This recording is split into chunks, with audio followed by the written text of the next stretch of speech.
นะครับวันนี้เราก็ยังพูดถึงในเรื่องของโพธิปักขิยธรรมนะครับก็คงต้องพูดกันหลายตอนนะครับไม่คงจะไม่จบคงจะไม่จบง่ายๆนะครับก็เราก็ยังพูดถึงในส่วนที่ครั้งที่แล้วเนี่ยเราพูดถึงในส่วนที่พูดถึงในเรื่องขององค์ธรรมนะองค์ธรรมของโพธิปักขิยธรรมเนี่ยทั้ง37ประการเนี่ยมีอยู่เท่ากับ14คืออะไรเรากำลังหากันอยู่นะวันนี้เราก็ไปต่อครั้งที่แล้วเพื่อไม่ให้เสียเวลานะครับครั้งที่แล้วเราก็พูดถึงอยู่นะครับช่องข้างล่างนะครับข้างล่างตรงสีม่วงตรงนี้นะครับอันนี้ก็เป็นองค์ธรรมนะนี่ก็เป็นองค์ธรรมไม่รู้ว่ารูปจะบางหรือเปล่านะก็ตรงนี้เป็นองค์ธรรมนะในสติปัฏฐานสี่นะครับก็จะมีกายานุปัสสนาสติปัฏฐาน2ก็เวทนานุปัสสนาสติปัฏฐาน3ก็จิตตานุปัสสนาสติปัฏฐาน4ก็ธรรมานุปัสสนาสติปัฏฐานทั้ง4รายการนี้ทั้ง4ข้อนี้นะครับตัวที่เข้าไปกำหนดตัวที่เข้าไปกำหนดรู้ในสภาวธรรมนั้นได้แก่ตัวสตินะครับได้แก่ตัวสติถึงแม้จะมีอารมณ์ที่เป็นกายานุปัสสนาสติปัฏฐานหรือว่าเป็นรูปขันธ์ก็ตามก็จะต้องใช้สติเนี่ยเข้าไปตั้งในฐานเพื่อกำหนดรู้ในเรื่องของกายานุปัสสนาสติปัฏฐานนะรู้กายรู้กายรู้เวทนารู้จิตรู้ธรรมเพราะฉะนั้นถ้าเราพูดถึงองค์ธรรมในสติปัฏฐานเนี่ยในสติปัฏฐานทั้ง4เนี่ยก็มีองค์ธรรมอยู่อย่างเดียวเท่านั้นนะครับองค์ธรรมนั้นก็คือได้แก่ตัวสติได้แต่ตัวสติดวงเดียวเท่านั้น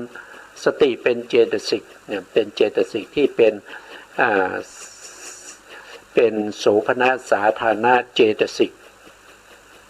ดวงหนึ่งใน19ดวงนั้นนะองค์ธรรมได้แก่ตัวสติตัวเดียวเพราะฉะนั้นสติปัฏฐานทั้ง4ข้อก็ได้เฉพาะองค์ธรรมคือสติดวงเดียวนะครับต่อมาข้อที่2สัมมาปัฏฐาน4สัมมาปัฏฐาน4ก็จะมี1ก็คือความพยายามในการละอกุศลที่เกิดขึ้นแล้ว2ก็คือพยายามเพื่อให้อกุศลเพื่อไม่ให้อกุศลเกิดขึ้นใหม่นะเมื่อเราละอกุศลแล้วเราก็ป้องกันไม่ให้อกุศลเกิดขึ้นอีกนี่คือข้อที่2ข้อที่3ก็คือพยายามให้กุศลใหม่ๆที่ยังไม่เกิดให้เกิดขึ้นนะข้อที่4ก็คือพยายามรักษากุศลที่เกิดขึ้นแล้วให้เจริญยิ่งขึ้นไปก็มีอยู่4ข้อนะ4ข้อแต่4ข้อทั้งหมดเนี่ยก็คือความพยายามนั้นก็คือได้แก่ตัววิริยะเจตสิกวิริยะเจตสิกเป็นเจตสิกที่อยู่ในปกิณณกะเจตสิกทั้ง6นะครับแต่เขาเป็นดวงหนึ่งที่อยู่ในกลุ่มของปกิณณกะเจตสิกปกิณณกะเจตสิกก็คือเจตสิกที่เกิดกับจิตได้เรี่ยรายทั่วไปแต่ไม่ทั้งหมดกระจัดกระจายไปในจิตที่ในจิต121แต่ไม่ได้เกิดทั้งหมดนะเพราะฉะนั้นองค์ธรรมของสัมมาปัฏฐานนี้ก็คือได้แก่ตัววิริยะดวงเดียวซึ่งเป็นเจตสิกคือธรรมชาติที่มีความพยายามในอารมณ์นะครับก็เป็นเจตสิกดวงหนึ่งองค์ธรรมก็ได้1นะครับสัมมาปัฏฐาน4ก็ได้องค์ธรรม1ต่อมาอิทธิบาทนะครับอิทธิบาท4นะอิทธิบาท4ก็จะมีฉันทิฏฐิบาทฉันทิฏฐิบาทได้แก่ตัวฉันทะเจตสิกเป็นตัวองค์ธรรมฉันทะเจตสิกก็อยู่ในกลุ่มของสัพพจิตปกิณณกะเจตสิกซึ่งเป็นดวงที่6เป็นดวงสุดท้ายในปกิณณกะเจตสิก นะเกิดเรียรายทั่วไปนะฉันทะนะครับเป็นองค์ธรรมได้หนึ่งตัวแล้วนะต่อไปวิริยะนะครับวิริยะก็เป็นวิริยินทิบาทวิริยินทิบาทก็คือมีความพยายามมีความบักบั่นกล้าหาญในการที่จะละอกุศลในการที่จะยังให้คุณธรรมทั้งหลายเกิดขึ้นนะครับก็คือวิริยินทิบาทอันนี้ก็คือวิริยะนะครับก็เหมือนกับสัมมาประธานแต่สัมมาประธานเนี่ยกับวิริยินทิบาทเนี่ยเป็นข้อธรรมคนละข้อกันนะครับถ้าเป็นวิริยินทิบาทเกิดขึ้นเนี่ยสภาวะธรรมอื่นเนี่ยจะมีกำลังมากกว่าหรือเทียบเท่ากับวิริยะไม่ได้วิริยะจะต้องเป็นหนึ่งเท่านั้นเองเพราะว่าเขาเป็นอิทธิบาทเขาเป็นอธิปดีตามที่เราได้ศึกษามาแล้วนะครับแล้วเขาก็จะเกิดกับจิตประเภทที่ทำหน้าที่ชาวนะแล้วก็ประกอบด้วยเหตุสองขึ้นไปนะแต่ในที่นี้เราพูดถึงโพธิปักขิยธรรมเพราะฉะนั้นก็จะเป็นประเภทที่เกิดร่วมกับจิตที่เป็นโสภณะนะแล้วเราก็มุ่งหมายเอาเฉพาะในส่วนที่เป็นมหากุศลนะมหากุศลแล้วก็มหากิริยานะมหากุศลมหากิริยาแล้วก็ในมรรคจิตนะครับเรามุ่งหมายตรงนี้นะเป็นโพธิปักขิยธรรมนะแต่ถ้าเป็นมหากุศลหรือมหากิริยานี้เป็นฝ่ายโลกิยะนะครับเป็นฝ่ายโลกิยะที่มีวิริยะเป็นอธิบดีนะข้อที่สามก็คือจิตติทิบาทจิตติทิบาทนะครับก็คือองค์ธรรมก็คือได้แก่จิตที่เป็นชาวนะจิตที่ทำหน้าที่ชาวนะแล้วก็จิตนั้นต้องประกอบด้วยเหตุสองด้วยในที่นี้เราพูดถึงโพธิปักขิยธรรมก็จะเป็นฝ่ายที่เป็นโสภณะเมื่อเป็นโสภณะก็จะต้องตัดพวกที่เป็นวิบากออกนะครับเพราะว่าพวกนั้นเขาไม่ได้ทำหน้าที่เป็นชาวนะถึงแม้เขาจะมีเหตุสองมีเหตุสามก็ตามเราก็ไม่เอาเพราะว่าเขาไม่ได้ทำหน้าที่ชาวนะนะ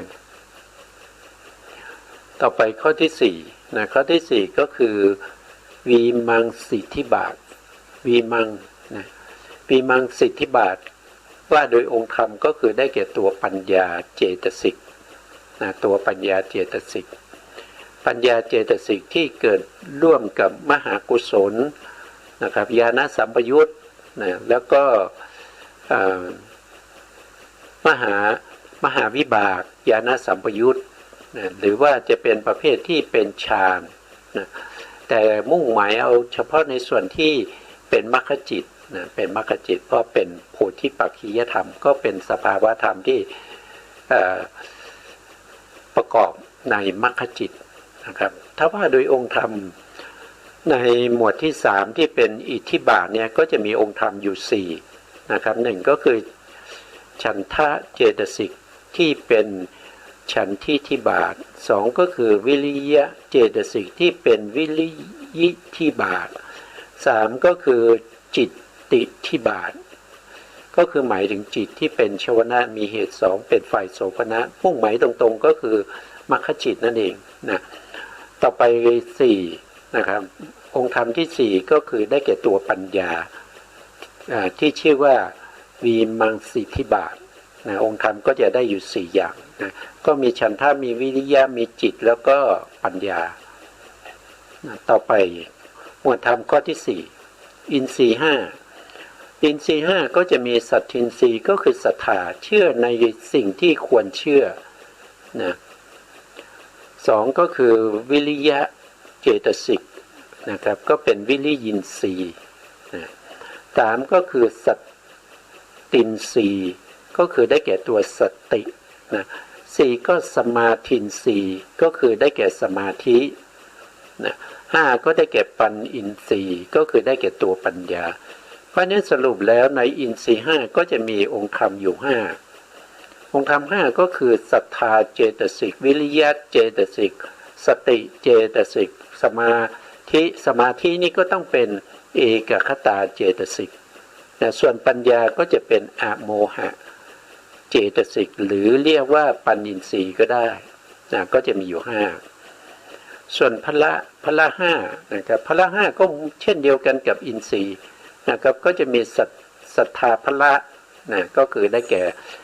ศรัทธาเจตสิกนะครับสองวิริยะพละก็องค์ธรรมก็ได้แก่วิริยะเจตสิกสามสติพละองค์ธรรมก็คือได้แก่สติเจตสิกครับสี่ก็คือสมาธินะครับสมาธิพละองค์ธรรมก็ได้แก่เอกคตาเจตสิกห้าปัญญาพละองค์ธรรมก็ได้แก่ปัญญาหรืออโมหะรวมแล้วก็ได้ห้านะองค์ธรรมก็ได้ห้าต่อไปในข้อที่6นะครับในหมวดที่6เรียกว่าโพชฌงค์โพชฌงค์มี7นะโพชฌงค์ก็คือองค์แห่งการตรัสรู้นะครับองค์แห่งการตรัสรู้นะหนึ่งก็คือสติสัมโพชฌงค์สติสัมโพชฌงค์องค์ธรรมก็คือได้แก่ตัวสติเจตสิกนั่นเองนะสองคือธรรมวิจยสัมโพชฌงค์ธรรมวิจยสัมโพชฌงค์องค์ธรรมได้แก่ตัวปัญญานะครับก็คือวิจัยธรรมนะครับสามนะครับวิริยะสัมโพชฌงค์องค์ธรรมได้แก่วิริยะเจตสิกนะก็คือความเพียร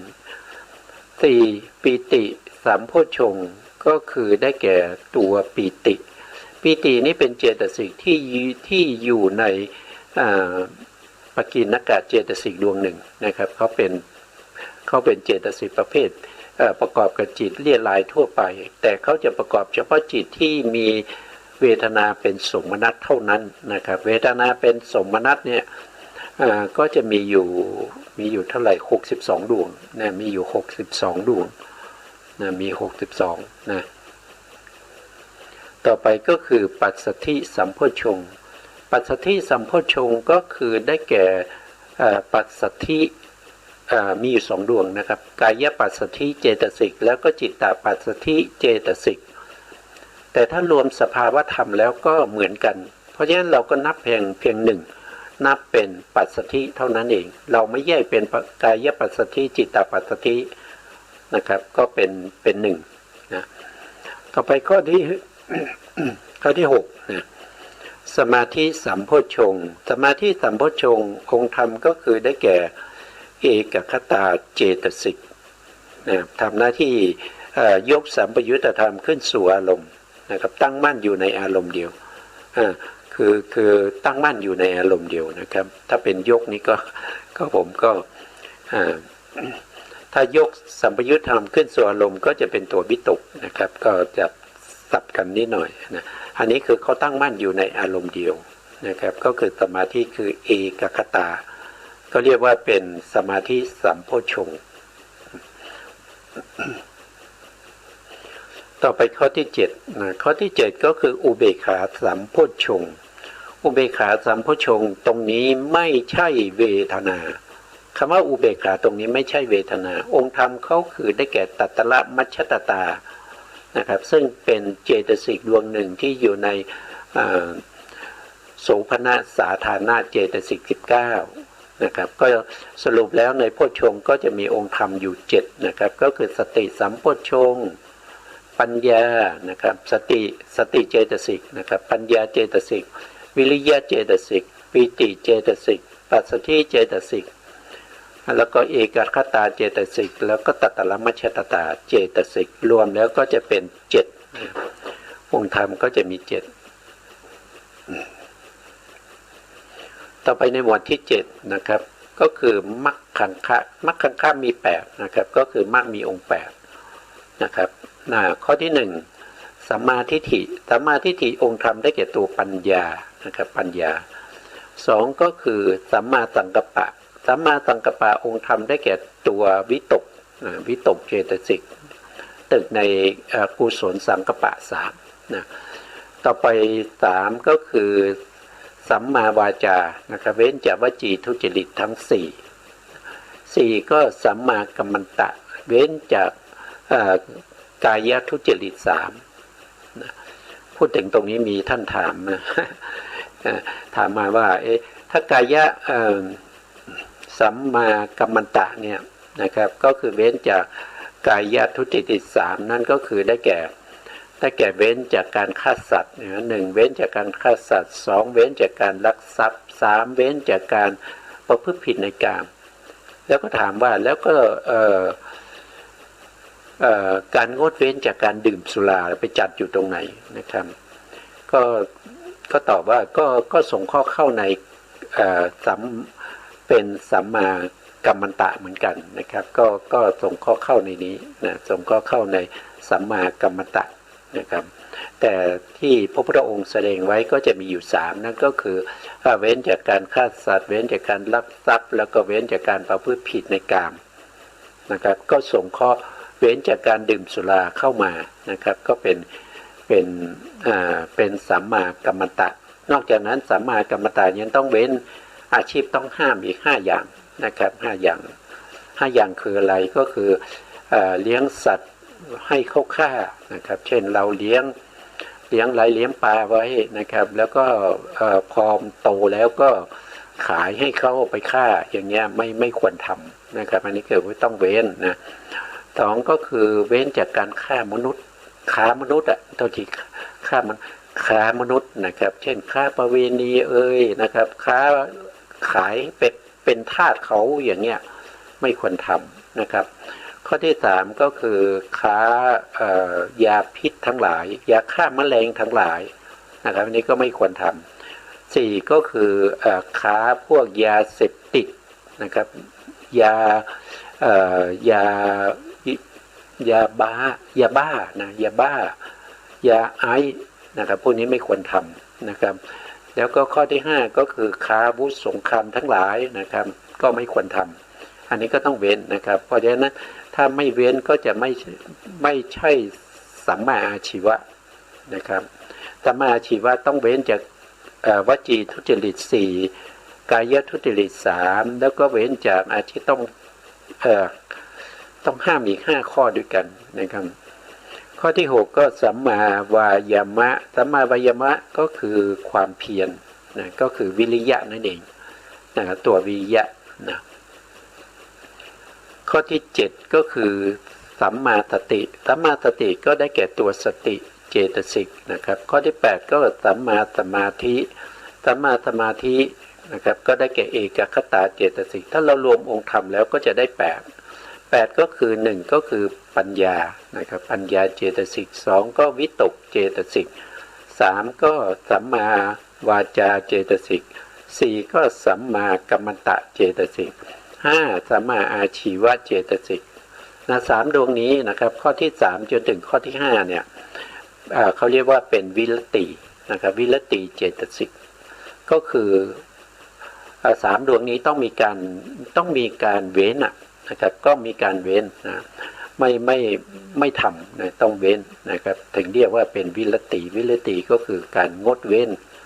นะครับงดเว้นจากการทำบาปทั้งหลายนะต่อไปข้อที่6ก็คือสัมมาวายามะก็คือได้แก่ความเพียรนะครับก็คือวิริยะเจตสิกนะข้อที่7ก็คือสัมมาสติก็คือได้แก่สติเจตสิกนะข้อที่8ก็สัมมาสมาธิก็ได้แก่เอกคตาเจตสิกรวมแล้วก็เป็น8นะนี่เป็นองค์ธรรมนะองค์ธรรมของโพธิปักขิยธรรมทั้ง7หมวดนะทั้ง7หมวดเนี่ยเรารวมกันแล้วได้เท่าไหร่เราก็มาดูนะครับอย่างเช่นสติปัฏฐาน4เนี่ย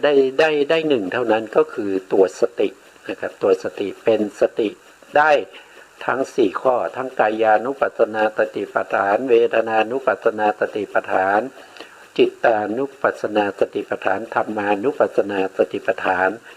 ได้1ก็คือตัวสติต่อไปในข้อที่2ก็คือสัมมาประธาน4สัมมาประธาน4ก็ได้1เท่านั้นก็คือได้แก่อะไรก็คือได้แก่วิริยะเจตสิกวิริยะเจตสิกที่เป็นไปในการละอกุศลธรรมที่เกิดขึ้นแล้ววิริยะเจตสิกที่เป็นไปในการป้องกันไม่ให้อกุศลเกิดขึ้นอีกนะแล้วก็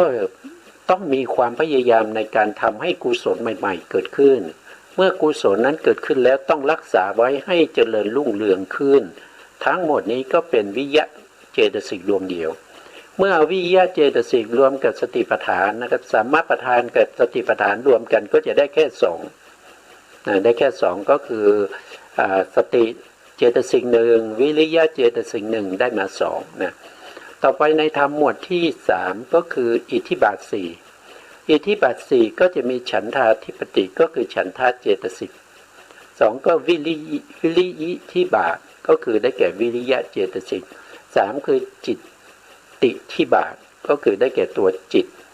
สี่ก็คือวีมังสาธิปติก็คือได้แก่ตัวปัญญาถ้ารวมองค์ธรรมแล้วได้สี่นะครับแต่ถ้าไปบวกกับสติปัฏฐานแล้วก็สัมมาปัฏฐานเนี่ยก็จะได้แค่ห้านะครับได้แค่ห้าไม่ใช่หกนะได้แค่ห้าทำไมได้ห้าก็เพราะว่าวิริยะเนี่ยวิริยะเจตสิกเนี่ยซ้ำกับสัมมาปัฏฐานวิริยะ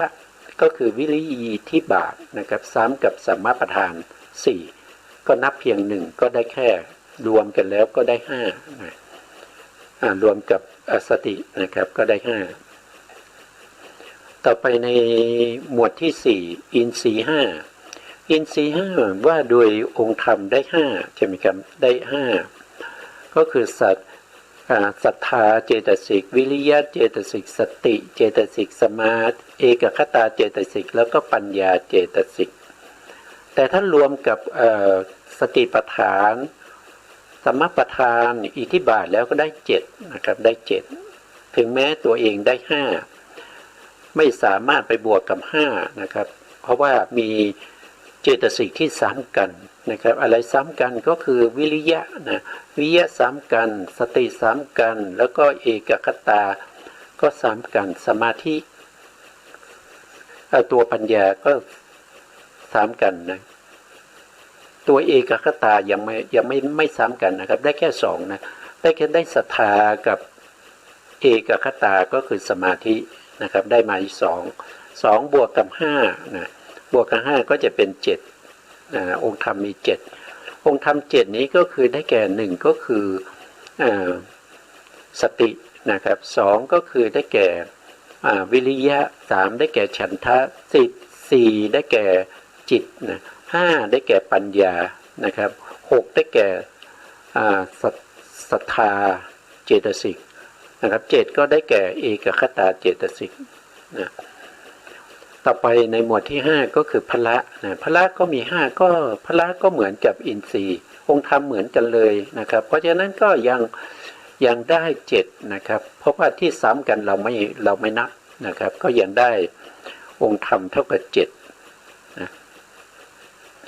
ต่อไปในธรรมหมวดที่หกนะครับหมวดที่หกโพชฌงค์เจ็ดโพชฌงค์เจ็ดนะครับก็มีหนึ่งก็คือสติสัมโพชฌงค์อันนี้ได้แก่ตัวสติตัวสตินับไม่ได้เพราะไปซ้ำกับสติปัฏฐานนะครับสองธรรมวิจยะสัมโพชฌงค์ธรรมวิจยะสัมโพชฌงค์ก็คือตัวปัญญาปัญญาก็ไปซ้ำกับอินทรีย์ก็คือปัญอินทรีย์ซ้ำกับพละก็คือปัญญาพละแล้วก็ไปซ้ำกับอิทธิบาทสี่ด้วยนะอิทธิบาทสี่ก็คือวีมังสาธิปติเพราะฉะนั้นก็ไม่นับนะไม่นับต่อมาข้อที่สามก็วิริยะสัมโพชฌงค์นะวิริยะสัมโพชฌงค์ก็ไปซ้ำกับสัมมาประธานสี่นะครับแล้วก็วิริยิธิบาทวิริยินทรีย์นะครับ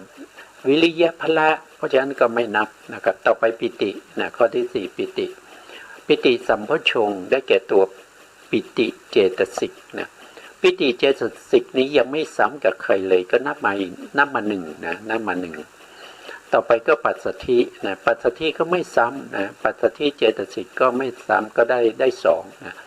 แล้วก็สมาธิสัมโพชฌงค์ก็คือได้แก่เอกคตานี่ซ้ำละนะนี่ซ้ำต่อมาข้อที่เจ็ดอุเบกขาสัมโพชฌงค์ได้แก่ตัตตลัมมัชฌัตตานะก็ไม่มีซ้ำเพราะฉะนั้นก็ได้องค์ธรรมในโพชฌงค์มาอีกสามนั่นก็คือได้แก่ปิติสัมโพชฌงค์ปัสสัทธิสัมโพชฌงค์อุเบกขาสัมโพชฌงค์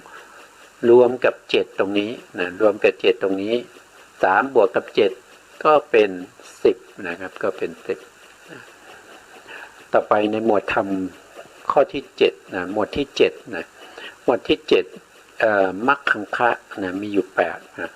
หนึ่งก็คือสัมมาทิฏฐิได้แก่ปัญญาปัญญามาไม่ได้เพราะว่าซ้ำกันนะครับซ้ำกับอะไรซ้ำกับธรรมวิจยะสัมโพชฌงค์ซ้ำกับปัญญาพละ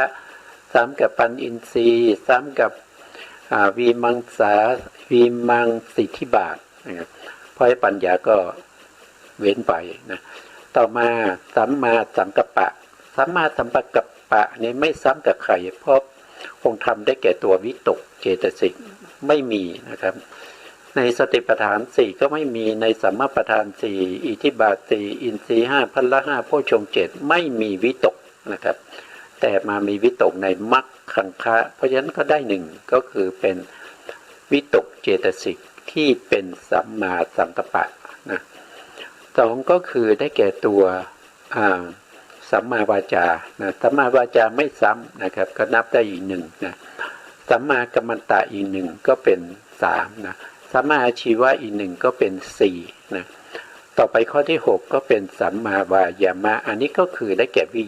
ยะในซ้ำมากเลยตั้งแต่สัมมาประธาน4เป็นต้นมาก็มีวิยะมาตลอดนะครับ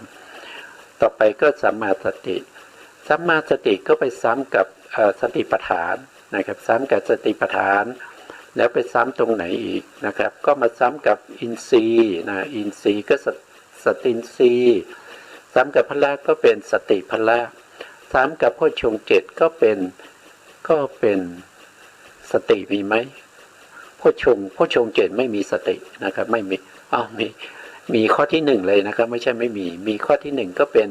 สติสัมโพชฌงค์ก็ซ้ำกันอีกนะครับเพราะฉะนั้นก็นับไม่ได้นะต่อไปข้อที่8นะครับก็คือสัมมาสมาธินะสัมมาสมาธิก็ไปซ้ำกับโพชฌงค์นะครับที่เป็นสมาธิสัมโพชฌงค์นะซ้ำกับพละก็เป็นสมาธิพละซ้ำกับอินทรีย์ก็เป็นสมาธิสมาธินทรีย์นะครับก็จะมีนะก็ซ้ำก็ไม่นับนะครับเพราะฉะนั้นก็จะได้มาเท่าไหร่ได้มา4ในมรรคนี้ได้4นะครับได้4คือสัมมาสังกัปปะ1สัมมาวาจา1สัมมากัมมันตะ1สัมมาอาชีวะอีก1รวมแล้วก็เป็น4รวมกับ10นะรวมกับ10ตรงนี้ก็เป็น14เพราะฉะนั้นสรุปก็คือโพธิปักขิยธรรมทั้ง7หมวดเนี่ยองค์ธรรมมีอยู่แค่14นะมีอยู่แค่14แต่ถ้าเรานับข้อธรรมแล้วมีถึง37ข้อด้วยกันนะ37ข้อแต่ว่าโดยองค์ธรรมมีแค่4นะครับถ้ามีการถามว่าเอาองค์ธรรม14เนี่ยมีองค์ธรรมอะไรที่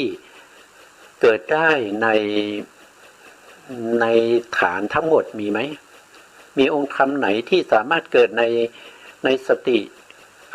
ติปัฏฐานสัมมาปัฏฐานอิทธิบาทอินทรีย์พละโพชฌงค์แล้วก็มรรคมีไหมมีองค์ธรรม14องค์นี้มีองค์ไหนที่เกิดได้ทั้ง7หมวดมีไหมก็ตอบว่าไม่มีนะครับก็ตอบว่าไม่มีแล้วถ้านับว่าถ้าเกิดใน6หมวดมีไหม6หมวดก็มีนะ6หมวดก็มีเป็นเจตสิกที่เกิดมากที่สุดนะครับก็คือ6หมวดมีในสัมมาปัฏฐาน4มีในอิทธิบาท4มีในอินทรีย์5มีในโพชฌงค์พละ5โพชฌงค์7แล้วก็มรรคมีองค์8นะพวกนี้มีก็คืออะไรก็คือได้แก่อะไรนะองค์ธรรมตัวไหนที่เกิดได้ทั้ง6หมวดที่นับมานะครับบางท่านก็รู้นะครับบางท่านไม่รู้ก็จะบอกให้นะครับก็คือได้แก่ตัววิยะนะครับวิยะสัมมาปัฏฐาน4ในวิยะทั้งหมดเลยนะครับทั้ง4ข้อเป็นวิยะถ้าเป็นอิทธิบาทก็คือวิริยิธิบาทนะวิริยิธิบาทถ้าเป็นอินทรีย์ก็เป็นวิริยินทรีย์ถ้าเป็นพละก็เป็นวิริยะพละถ้าเป็นโพชฌงค์ก็เป็นวิริยะสัมโพชฌงค์ถ้าเป็นมรรคก็เรียกว่าสัมมาวายามะนะครับเพราะฉะนั้นตัววิริยะนี่จะเกิดได้มากในฐาน6เลยนะครับเว้นเฉพาะฐานที่เป็นสติปัฏฐานเท่านั้นนะครับต่อไปนะครับ เกิดใน5ฐานมีไหมนะครับเนี่ย5ฐานก็คือเกิดในอินทรีย์ก็ได้อิทธิบาทก็ได้นะครับโทษทีเกิดในฐานที่เป็นอิทธิบาทก็ได้อินทรีย์ก็ได้พละก็ได้โพชฌงค์ก็ได้มรรคก็ได้มีอะไรนะอะไรเกิดได้นะครับตัวที่หนึ่งนะตัวที่หนึ่งก็คือได้แก่ตัวปัญญานะครับปัญญาสามารถเกิดได้ใน5ฐานนะครับก็จะมีใน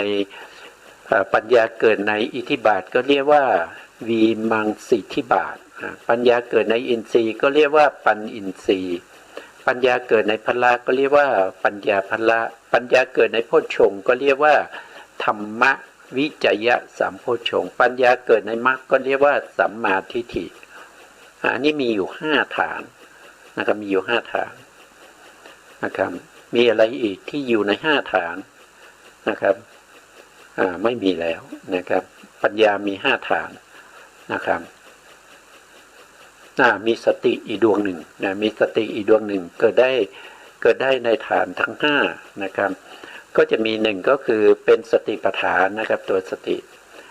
2คืออะไร2ก็คือเป็นสติในอินทรีย์ก็เรียกว่าสตินทรีย์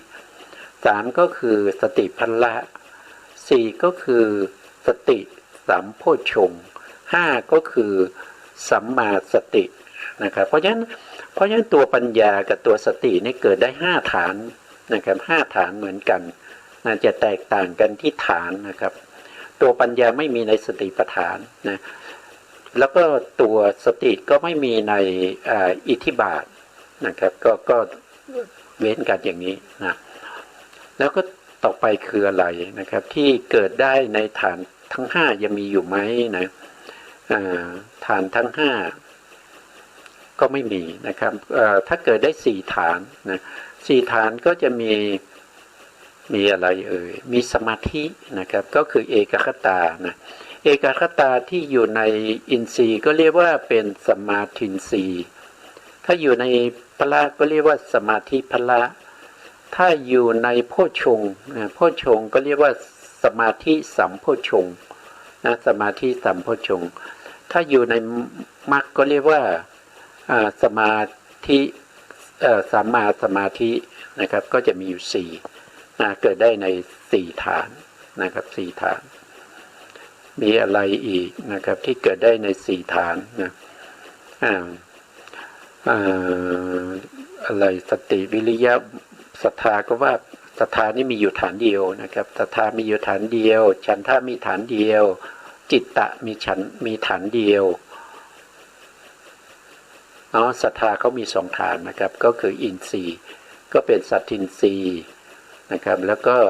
ศรัทธาพละนะครับก็มี2ฐานฉันทะมีฐานเดียวนะครับจิตตะมีฐานเดียวศรัทธามี2นะครับศรัทธามี2นะครับมันมีอะไรอีกมีปิติได้ฐานเดียวนะปิติได้ฐานเดียวปัสสัทธิก็ได้ฐานเดียวปัสสัทธิก็ได้ฐานเดียวมีอยู่ฐานเดียวนะปัสสัทธิแล้วก็อุเบกขาก็มีอยู่ฐานเดียวนะครับมีอะไรอีกมีสัมมาสัมมาสังกัปปะก็ได้ฐานเดียวสัมมาวาจาได้1ฐานสัมมากัมมันตะได้1ฐานสัมมาอาชีวะได้1ฐานนะครับก็จะได้แค่นี้นะครับรวมแล้วก็จะเป็น14องค์ธรรม14นะครับอันนี้ก็จะสรุปในเรื่องขององค์ธรรมในโพธิปักขิยธรรมก็ได้แค่นี้นะครับเราก็ไปต่อจากครั้งก่อนๆนู้นนะครับเราพูดถึงตรงเรื่องของคาถานะครับคาถาของโพธิปักขิยธรรม37ประการนะครับอันนี้เราเคยพูดกันไปครั้งหนึ่งนะครับคาถาก็มีอยู่ดังนี้นะครับสัพเพโลกุตเลโหตินะวาสังกัปปะปีติโยโลกีเยปิยัตถาโยคังชัมพิสุทธิปวัตติยัง สัพพะก็แปลว่าทั้งหมดนะสัพพะก็แปลว่าทั้งหมดก็คือหมายถึงว่าอะไรทั้งหมดก็คือหมายถึงโพธิปักขิยธรรมทั้ง37ประการนี้ก็คือทั้งหมดก็คือมาจากสัพพะนะครับโลกุตละโลกุตละก็คือย่อมเป็นย่อมเกิดในโลกุตละจิตนะก็คือหมายถึงว่าโพธิปักขิยธรรม37ประการเนี่ยสัพพะโลกุตละโหติก็คือย่อมเกิดในโลกุตละย่อมเกิดในโลกุตละสัมมาสังกัปปะก็คือสังกัปปะตรงนี้นะสังกัปปะตรงนี้ณวานี่ก็คือสัมมาสังกัปปะแล้วก็ปิติโยโพชฌงค์ทั้งสองนี้ย่อมไม่เกิดในย่อมไม่เกิดในโลกุตละก็คือณวาตรงนี้นะไม่เกิดในโลกุตละจิตบางดวงนะครับก็คืออะไรก็คือถ้าเป็นวิตกเนี่ยสัมมาสังกัปปะเนี่ยเขาไม่เกิดตั้งแต่ชั้นที่สองขึ้นไปนะครับโลกุตละจิตเนี่ยเป็นจิตที่เป็นฌานเหมือนกันเราเรียกว่าเป็นฌานประเภทที่เป็นโลกุตละเพราะฉะนั้นในฌานสองที่เป็นมรรคนะมรรคในฌานที่สองเนี่ยที่เราเรียกว่าเป็นทุติยฌานโสดาปัตติมรรคทุติยฌานสกทาคามีมรรคทุติยฌานอนาคามีมรรคทุติยฌานอรหันตมรรคพวกนี้ขึ้นไปจนถึงฌานห้านะครับไม่มีตัวสัมมาสังกัปปะไม่มีตัววิตกเพราะตัววิตกต้องถูกเว้นไปด้วยอำนาจของฌานที่สองนะส่วนปิตินะตรงนี้นะครับปิติโยนะครับณวาเนี่ยณนี่แปลว่าไม่ใช่ไหมวานี่ก็คือหรือว่าและนะครับก็คือหมายถึงสังกัปปะกับปิตินะก็คือบานี้นะครับปิติเนี่ยเขาไม่เกิดในจิตโลกุตละจิตที่เป็นปัญจมฌานนะครับปัญจมฌานไม่มีปิติเพราะปัญจมฌานเนี่ยเป็นอุเบกขานะเวทนาเขาเป็นอุเบกขาเพราะฉะนั้นปิติจะไปเกิดร่วมด้วยไม่ได้เพราะปิติจะเกิดร่วมกับจิตที่มีเวทนาที่เป็นสมนัตนะครับเพราะฉะนั้นก็ต้องเว้นออกไปนะครับตรงนี้ก็ณวาสังกัปปะปิติโยนะครับก็คือได้ตรงนี้นะต่อไปนะครับโลกีเยปิยถาโยคังนะครับโพธิปักขิยธรรม38ประการเหล่านี้เมื่อสำเร็จเป็นวิสุทธิทั้ง6วิสุทธิทั้ง6วิสุทธิทั้ง6เนี่ยเป็นโลกิยะนะเป็นโลกิยะก็คือหมายถึงว่าตั้งแต่วิสุทธิที่1เนี่ยเราเรียกว่าเป็นศีลวิสุทธิวิสุทธิที่2ก็คือเป็นจิตตวิสุทธิวิสุทธิที่3ก็คือได้แก่กังขาวิตรณวิสุทธินะทิฏฐิวิสุทธิก่อนนะครับตัวทีหน้าใหม่นะครับหน้าใหม่1ก็คือศีลวิสุทธิ2ก็คือจิตตวิสุทธิ3ก็คือทิฏฐิวิสุทธิทิฏฐิวิสุทธินี่ก็คือได้แก่นามรูปปริเฉทญาณหรือสังขารปริเฉทญาณนะครับแล้วก็กังขาวิตรณวิสุทธิก็คือได้แก่ปัจจยปริฆหายานอันนี้คือรู้เหตุรู้ผลนะครับแล้วก็5ก็คือ5ก็คือมัคคะมัคคะนะครับโทษทีนะ5ก็คือได้แก่มัคคะญาณทัศนวิสุทธิคือความบริสุทธิ์ในการเห็นแจ้งของญาณว่าเป็นมัคคะปฏิปทาหรือไม่ใช่มัคคะปฏิปทาวิสุทธิข้อที่5เนี่ยก็คือได้แก่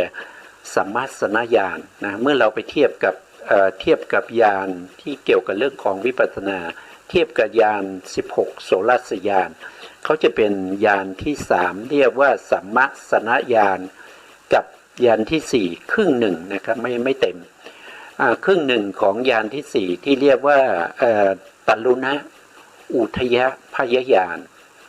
ตัลลุนะอุทยพยญาณก็คืออุทยพยญาณอย่างอ่อนนะครับรวมกันกับสัมมัสสนญาณ2ญาณนี้นะครับก็เรียกว่าเป็น เป็นอะไรเป็นมัคคายานทัศนวิสุทธิก็คือวิสุทธิที่ห้านะก็คือวิสุทธิที่ห้าตรงนี้เขาพูดถึงวิสุทธิหกวิสุทธิหกก็คือได้แก่ปฏิปทาญาณทัศนวิสุทธินะก็ยังเป็นโลกิยะอยู่นะครับตรงนี้ยังเป็นโลกิยะอยู่แต่ถ้าเราไปเปรียบเทียบกับญาณนะครับในวิปัสสนาญาณเนี่ยก็จะได้ตั้งแต่ภลวะอุทยพยญาณนะอันนี้ครึ่งหนึ่งใช่ไหมเมื่อกี้เราตัดไปครึ่งหนึ่งนะครับตัดไปในส่วนที่เป็นตัลลุณะอุทยพยญาณนะครับมาอยู่ในญาณที่หกก็เป็นภลวะอุทยพยญาณแล้วก็พังคญาณนะครับพังคญาณพังคญาณแล้วก็เป็นพยญาณแล้วก็เป็นอาทีนวญาณแล้วก็เป็นนิพพิทายานแล้วก็มูลจิตุกรรมตายานปฏิสังขายานสังขารุเปกขายานแล้วก็อนุโลมญาณพวกนี้จะอยู่ในวิสุทธิที่หกนะวิสุทธิที่หกก็จะชื่อว่าปฏิปทาญาณทัศนวิสุทธิความหมายก็คือความบริสุทธิ์ในการเห็นแจ้งของญาณอันเป็นเครื่องดำเนินไปสู่มัคคะปฏิปทาโดยส่วนเดียวอันนี้คือเขาไม่หลงแล้วเขาดำเนินไปสู่มรรคโดยส่วนเดียวนะครับก็คือญาณที่หกนะครับเว้นเขาบอกว่าเว้นตรงนี้นะเว้นญาณทัศนวิสุทธิอันนี้คือได้แก่โลกุตระเนี่ยตัวนี้ได้แก่โลกุตระถ้าเป็นวิสุทธิที่หนึ่งจนถึงวิสุทธิที่หกเนี่ยเป็นฝ่ายโลกิยะฝ่ายโลกิยะก็คือได้แก่คาถาตรงนี้ที่เรียกว่าเป็นโลกีเยปิยถาโยคังตรงนี้นะครับก็คือแปลมาตรงนี้นะครับแล้วแปลต่อไปนะครับแล้วแม้ในโลกิยกุศลและกิริยาจิตก็ย่อมเกิดขึ้นตามที่ประกอบได้ก็คือโพชฌงค์ในเจ็ดหมวดนี้นะครับสามารถจะเกิดร่วมกับมหากุศลได้ตรงนี้ก็คือโลกิยกุศลก็คือมหากุศลนั่นเองนะแล้วก็กิริยาจิตนะโลกิยกุศลนี่ก็ตรงนี้กว้างนะครับได้ถึงรูปฌานด้วยอรูปฌานด้วยแต่รูปฌานและอรูปฌานนั้นเขาไม่ได้เป็นบาตนะเขาไม่ได้จริงๆแล้วเป็นบาตเหมือนกันแต่เป็นโดยอ้อมนะครับไม่ใช่โดยตรงนะครับคือเวลาเราได้ปฐมฌานทุติยฌานตติยฌานที่เป็นฝ่ายโลกิยะหรือว่าได้จนถึงอรูปฌานที่เป็นอากาสานัญจายตนะฌานวิญญาณัญจายตนะฌานอากิญจัญญายตนะฌานนะครับก็ต้องถอยออกมาจากตรงนั้นก่อนถึงจะมาเจริญวิปัสสนาได้นะครับในขณะที่เจริญวิปัสสนาตรงนั้นก็ต้องเป็นกุศลก็คือมหากุศลในการที่จะพิจารณารูปนามนะครับหรือว่ากำหนดรู้สภาวะของรูปของนามจนได้ถึงปัจจัยเห็นปัจจัยของรูปนามได้ชัดเจนแล้วก็เห็นความเกิดขึ้นตั้งอยู่ดับไปของรูปกลาบทั้งหลายอย่างนี้นะครับรูปกลาบนะครับหรือว่าจะเป็นนามธรรมก็ตามนะครับตรงนั้นจะต้องเป็นมหากุศลญาณสัมปยุตนะครับก็เป็นฝ่ายโลกิยะแต่พูดง่ายๆก็คือโลกิยะกุศลเนี่ยรวมไปถึงกุศลที่เป็นฌานนะครับก็คือรูปาวจรกุศลจิตแล้วก็อารูปาวจรกุศลจิตด้วยนะครับแต่ตรงนั้นเนี่ยเขาเป็นบาตโดยอ้อมนะครับแต่ถ้าโดยตรงก็คือสมาธิที่เป็นอุปจารสมาธิไม่ใช่อัปปนาสมาธินะครับที่ใช้ในการเจริญในเรื่องของวิปัสสนาถ้าไปใช้อัปปนาเนี่ยมันใช้ไม่ได้เพราะอัปปนาเนี่ยเขามีอารมณ์ประจำนะเขาไม่สามารถที่จะรู้รูปรู้นามได้เพราะอารมณ์เขามีประจำอย่างที่เคยพูดไปนะครับปฐมฌานมีอารมณ์ประจำอยู่25อารมณ์ทุติยฌานมีอารมณ์ประจำอยู่14อารมณ์ถ้าเป็นปัญจมฌานก็จะมีอารมณ์ประจำอยู่ 12อารมณ์เนี่ยถ้าเป็นอากาสาเขาก็มีอารมณ์ของเขาอ่ะก็คือกัสสินุคติมกาศเป็นกัสสินุคติมกาศนี่เป็นบัญญัติเป็นอารมณ์ของอากาสานัญจายตนะอย่างเงี้ยเขามีอารมณ์ประจำอ่ะจะเปลี่ยนอารมณ์มาประจำมาเป็นรูปนามไม่ได้ต้องออกจากอัปปนาก่อนออกจากฌานก่อนถึงจะสมาธิที่เป็นอุปจารสมาธิถึงจะเจริญวิปัสสนาโดยกำหนดรอบรู้ในเรื่องของรูปและนามนะก็จะเป็นลักษณะอย่างนี้นะต่อไปนะครับตามที่ประกอบได้ท่านก็บอกไว้ตามที่ประกอบได้นะครับคือไม่ได้ทั้งหมดเท่าที่เขาจะประกอบได้นะครับเพราะการปฏิบัติให้สำเร็จวิสุทธิทั้ง6มีศีลวิสุทธิเป็นต้นจนถึงปฏิปทาญาณทัศนวิสุทธิเหล่านี้ใช้ปฏิบัติด้วยโลกียะจิตเท่านั้นนะตรงนี้ท่านกำหนดไว้โลกียะกุศลและจิตเท่านั้นนะที่เราพูดกันตรงนี้นะครับหลังจากนั้นผมก็ได้อธิบายในเรื่องของวิสุทธิ7นะครับวิสุทธิ7นะไปคร่าวๆจนถึงตรงนี้นะครับตรงนี้คืออะไรก็คือ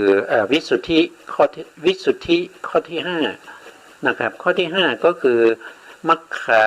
คญาณทัศนวิสุทธินะมัคคญาณทัศนวิสุทธิก็คือความบริสุทธิ์ของญาณที่เห็นแจ้งนะครับเห็นแจ้งอะไรเห็นแจ้งรูปนามนะครับของญาณว่ามัคคะปฏิปทาและไม่ใช่มัคคะปฏิปทาก็คือ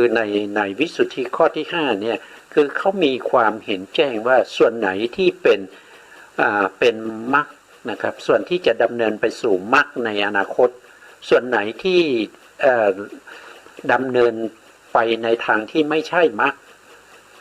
ก็คือหมายความว่าอย่างไรหมายความว่าในมัค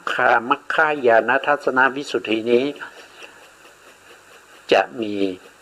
อุปกิเลสนะครับอุปกิเลสหรือวิปัสสนูปกิเลสนี่เกิดขึ้นบางท่านอาจจะบางท่านเนี่ยอาจจะไปหลงในวิปัสสนูปกิเลสนะครับทำให้วิปัสสนาไม่ก้าวหน้าอันนั้นก็คือเป็นหนทางที่ไม่ใช่มรรคนะครับเราจำเริญเราทำวิปัสสนามาจนถึงอุทยพยญาณแล้วนะครับก็ต้องเจอกับวิปัสสนูปกิเลสนะเราก็มาดูต่อนะครับว่าท่านจะอธิบายว่ายังไงนะครับคือนะท่านบอกว่าคือปัญญาที่กำหนดรอบรู้รูปนามว่ามีการเกิด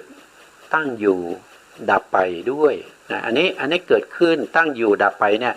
ก็คือได้แก่สัมมาสนญาณนะครับก็คือสัมมาสนญาณนะเป็นญาณที่1ในมัคคญาณทัศนวิสุทธินะก็คือสัมมาสนญาณนะด้วยอำนาจการพิจารณารูปนามโดยความเป็นรูปกลาภนะโดยความเป็นรูปกลาภเป็นสัมมาสนญาณต่อจากนั้นก็คือหมายถึงว่าเราได้ญาณที่1ก็คือนามรูปปริเฉทญาณหรือสังขารญาณนะครับด้วยการกำหนดรอบรู้ในวิเศษลักษณะของรูปนามนะวิเศษลักษณะหรือปัจจตักของรูปนามหรือว่าลักษณะที่จตุกะข้อที่1กับข้อที่2นี่เป็นปัจจยปริคหายานก็คือข้อที่1ก็คือลักษณะสภาวะของรูปหรือนามข้อที่2ก็คือเมื่อรูปนามเกิดขึ้นแล้วเนี่ยรูปนามนั้นเขาทำหน้าที่อะไรก็คือกิจลดของรูปนามหรือบางทีเนี่ยก็จะมีสัมปติลดด้วยสัมปติลดก็คือคุณสมบัติของรูปนามนั้นนะก็จะต้องรู้อย่างนี้นะครับถึงจะได้นามรูปปริเฉทญาณนามรูปปริเฉทญาณถ้าเราเทียบกับวิสุทธิก็จะเป็นวิสุทธิข้อที่3นะครับข้อที่3ก็คือ อ่าทิฏฐิวิสุทธินะครับทิฏฐิวิสุทธิเป็นข้อที่สามก็คือนามรูปปริฉีทญาณนะพอขึ้นพอเรากำหนดรู้ชัดเจนแล้วนะครับแล้วก็กำลังของสมาธิแล้วก็กำลังของสติสมาธิมั่นคงขึ้นรูปนามนั้นก็จะมีเหตุมีปัจจัยเราก็จะเข้าสู่ลักษณะที่จตุการในข้อที่สามก็คืออาการปรากฏของรูปนามอาการปรากฏของรูปนามที่ปัญญาของบัณฑิตที่จะสามารถเข้าไปเห็นเข้าไปรู้ได้นะปกติเขาปรากฏอยู่แต่ไม่มีปัญญานะครับหรือสมาธิปัญญามีกำลังอ่อนไม่สามารถเข้าไปเห็นได้หรือว่าบุคคลที่ยังไม่ได้ญาณที่หนึ่งนะครับญาณที่หนึ่งนามรูปปริฉีทญาณญาณที่สองปัจจยปริฆหายานจะเกิดขึ้นไม่ได้ถ้าเราไม่เห็นนามรูปปริฉีทญาณเราพยายามที่จะไปเห็นปัจจัยของรูปนามมันเป็นไปไม่ได้คือเราไม่รู้ข้อที่หนึ่งกับข้อที่สองข้อที่หนึ่งคือลักษณะของรูปนามข้อที่สองก็คือกิจลดสัมปติลดของรูปนามแต่เราพยายามที่จะไปเข้าไปดูปัจจัฐานนะครับของรูปนามนะครับลักษณะที่จตุกะนะครับเขาเรียกว่าเป็นเขาเรียกว่าเป็นเวลาก็ใกล้จะหมดนะครับเดี๋ยวผมคือเวลาเราศึกษาเราก็อยากจะศึกษาให้มันให้รู้จริงนะครับไม่ใช่ศึกษานิดๆหน่อยๆนะครับเราศึกษาเพื่อให้เกิดความรู้จริงรู้ชัดนะครับเพื่อที่เรานำไปใช้ในการปฏิบัติได้แล้วก็ให้เกิดผลได้เพราะฉะนั้นเราจำเป็นที่จะศึกษารายละเอียดเหล่านี้ไว้เป็นสัจจญาณถ้าเราไม่ศึกษาสิ่งเหล่านี้สัจจญาณเราก็ไม่มีเมื่อเราไม่มีสัจจญาณแล้วเราจะไปทำกิจญาณได้ยังไงเราจะไปทำปริญญาได้ยังไงเราจะไปทำยาตะปริญญาตีรณปริญญาปหานะปริญญาเนี่ยมันไม่ใช่เรื่องนะครับมันไม่ใช่เรื่องเพราะเราไม่รู้สัจจญาณสัจจญาณเราจำเป็นต้องรู้แม้กระทั่งพระสัมมาสัมพุทธเจ้ายังได้ตรัสรู้เป็นพระสัมมาสัมพุทธเจ้าแล้วเนี่ยพระพุทธองค์ได้ตรัสกับภิกษุปัญจวัคคีย์ว่าถ้าเรายังไม่รู้แจ้งในอริยสัจสี่ด้วยอาการด้วยอาการรอบสี่นะครับรอบสามในอาการ12ก็คือรอบสามก็คือได้แก่สัจจญาณอย่างเงี้ยอย่างเช่นทุกขสัจเนี่ยก็จะต้องทำ3อย่างก็คือหนึ่งก็คือทำสัจจญาณก่อนต้องรู้ก่อนอะไรคือทุกขสัจสองก็คือเมื่อรู้ว่าอะไรเป็นทุกขสัจแล้วก็ต้องทราบด้วยว่าทุกขสัจเนี่ยเรามีหน้าที่ทำอะไรกับทุกขสัจนะแล้วเราก็ทำตามนั้นทุกขสัจมีไว้เพื่อการกำหนดรู้ทุกขสัจไม่ได้มีไว้เพื่อการละทุกขสัจไม่มีไว้เพื่อการเจริญทุกขสัจไม่มีไว้เพื่อการทำให้แจ้งทุกขสัจมีหน้าที่ที่เรามีต่อทุกขสัจนั่นก็คือการกำหนดรู้ทุกขสัจแต่ถ้าเราไม่รู้สัจจญาณเนี่ยเราจะรู้ไหมว่าทุกขสัจนี้เราต้องกำหนดรู้เพราะเราไม่รู้จากทุกขสัจอะไรคือทุกขสัจเราก็ไม่รู้แล้วเราจะทำยังไงมันทำไม่ได้นะครับมันต้องเป็นขั้นตอนไปเราต้องมีสัจจญาณก่อนสัจจญาณนี้เป็นสิ่งที่กำหนดให้เรารอบรู้ในเรื่องของอริยสัจสี่แล้วเราก็นำอริยสัจสี่มาพิจารณาดูว่าทุกขสัจควรทำอย่างไรสมุทัยสัจควรทำอย่างไรนิโรธสัจควรทำอย่างไรแล้วก็มรรคสัจควรทำอย่างไรก็ต้องศึกษาอย่างนี้นะครับถ้าเราไม่ศึกษาอย่างนี้เราก็ไม่รู้นะครับเราก็ไม่รู้จักเราก็ทำไม่ได้นะครับถ้าเราทำไม่ได้มันก็เสียเวลานะครับมันเสียเวลา คือยังไงอ่ะก็ทุกคนก็ไปปฏิบัติธรรมใช่ไหมแล้วมันเจริญก้าวหน้าไหมล่ะที่เราไปปฏิบัติเป็นเวลาบางคนก็ไปปฏิบัติทุกๆเสาร์อาทิตย์วันละ2-3 ชั่วโมงเป็นระยะเวลาเป็น10 ปี20 ปีบางคนก็ไปเข้าคอร์สบางคนก็ไปนอนเป็นเดือน2 เดือน3 เดือนเนี่ยมันไม่ได้อะไรอ่ะมันไม่ใช่สิ่งที่เราควรจะภาคภูมิใจในสิ่งที่มันไม่ถูกต้องนะครับวันนี้เวลาหมดแล้วครับขอบพระคุณพระครูสมุทรวิสุวัฒน์วรกิจโจผู้อำนวยการสถานีวิทยุเพื่อการศึกษาพระพุทธศาสนาและวัฒนธรรม FM 104.5 เมกะเฮิรตซ์วัดฝ่ายหินจังหวัดเชียงใหม่กับขอบพระคุณพระครูปริยัติยานุศาสตร์ขอบคุณท่านผู้ฟังและผู้ชมทุกท่านที่ติดตามในรายการพระไตรปิฎกลอยฟ้าพบกันใหม่ในโอกาสต่อไปครับวันนี้ลาไป